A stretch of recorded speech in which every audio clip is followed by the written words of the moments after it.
Coming in hot from Arizona, this is Trevor and Troy Howard. And you're on So Tell Us Time.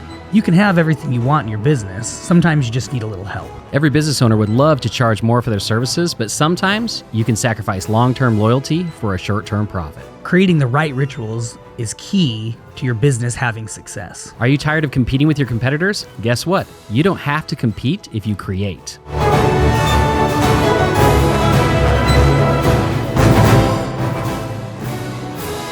Hey everybody, welcome to another episode of So Tell Us Time. I'm so excited. As you can see, Troy is back with us, so I know you guys are excited as well. Troy, good to have you back, buddy.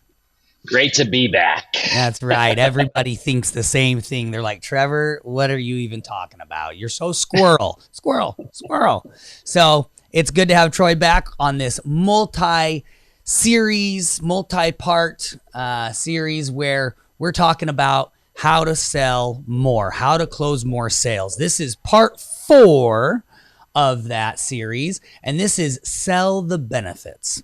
So one of the biggest mistakes salespeople make is focusing on things other than the benefits to the prospect, to the potential customer.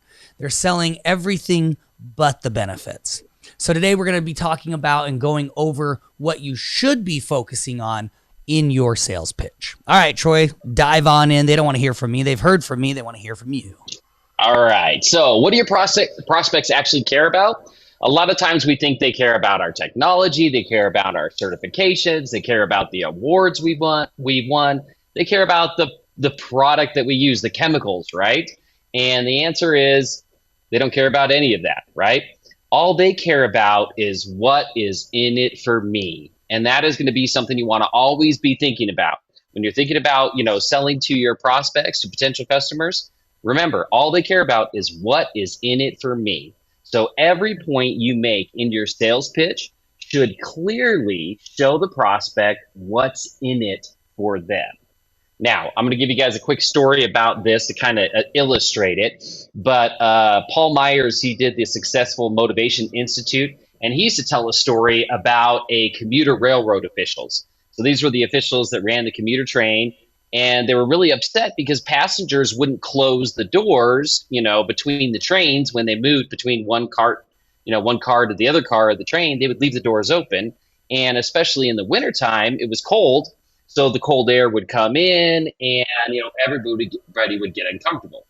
So what they did is they put up all these signs, on every single door that went between the cars.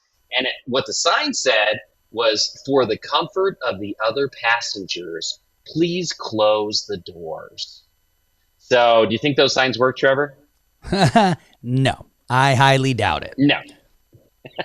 Why? No, because we're naturally selfish. Were you going to say that? That's exactly we're just it. Naturally selfish. Yeah, nobody cared about the comfort of the other passenger. So finally, they noticed it just didn't work. And finally, one smart guy was like, you know what? I'm changing all these signs. And he changed them. And it said, for your comfort, close the doors. And you know what? Every door got closed after that.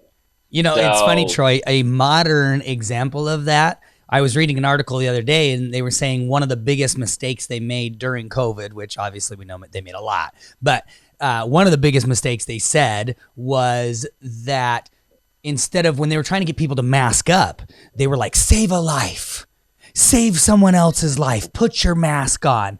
And they talked about it. I mean, this whole thing's been analyzed, right?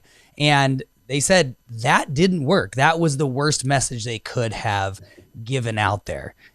Because people, again, same as this railroad example, people are just kind of naturally selfish. They want to save themselves, but they're like, hey, don't tread on me, man. Like, so same thing, just a more modern example. Yep, exactly. So basically what this means is if something is important in your sales pitch, like you need it in your sales pitch, you need to find a way to show your prospect why they care about that point. So I'm going to give you an example. So one of our clients is All Clear Pest Control, and I was working on their website the other day, and I noticed this, and I was like, this is a perfect example. So on one of their pages, they're talking about their termite process, and what they have on there, it says here at All Clear Pest Control, we are certified to apply and maintain both Termidor and Ultraset liquid termite treatments. Now, does the prospect care about Termidor and Ultraset liquid treatments? No, they don't even know what that is, right? So they're like, whatever. But here's what they did. Right below that, here it said great info. Here is the clincher. Right below that, they said there are several benefits to investing in liquid termite treatments for your property. One, the continuous barrier of the product ensures that any foraging termites that come to your home will be in contact with it. Two, the termiticide in this spread from termite to termite, ensuring complete elimination. And three, this barrier lasts for years, protecting your home.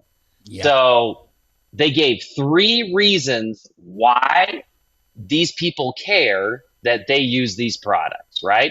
They didn't just say we use the products. They're like, look, the product doesn't matter to you, but here's why you care. Here's the benefit you're going to get, right? So that's the key. A lot of times in our messaging, we forget to add the benefit in to the prospect.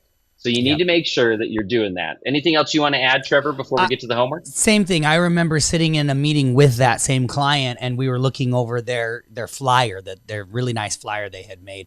And I remember they had these 3 different packages, and one of the packages that was the biggest package and actually cost them the most had this certain type of termite treatment with the name and everything. And it was like, I said to him, guys, do people know what Termidor is? Like, I don't know what that is. And I was like, do other people know what that is? And they're like, well, no, unless you're like in pest control, you wouldn't know what it is. And I said, then that's not a selling benefit. Nobody's going to pick the bigger package just because it has Termidor. They don't know the brand. What they do know, or what they would understand, is exactly these bullet points. So like Troy said. So just think of things that way. Let's jump into the homework. Take a look at your sales pitch and change it to focus on what the prospect gets. Same thing. Just a lot of times, unless they're in your industry, consumers aren't going to know the brands necessarily. So remember that. They're not going to necessarily know the equipment. They're not going to know that a truck mount is better than whatever the other alternative is, right? Or in pest control specifically, you're going to have people who argue the truck mounted sprayer is so much better than, the backpack. But in all reality, the chemistry behind what they're spraying, one looks like they're spraying a lot, the other looks like they're spraying less. But the funny thing is, the one that's being sprayed more is actually just more particles water, more parts water. And so it's you only have these like regulations of how much of the chemical can be in there. So again, don't try to sell necessarily on the brand or the equipment or anything like that, because the consumer is just not going to understand that.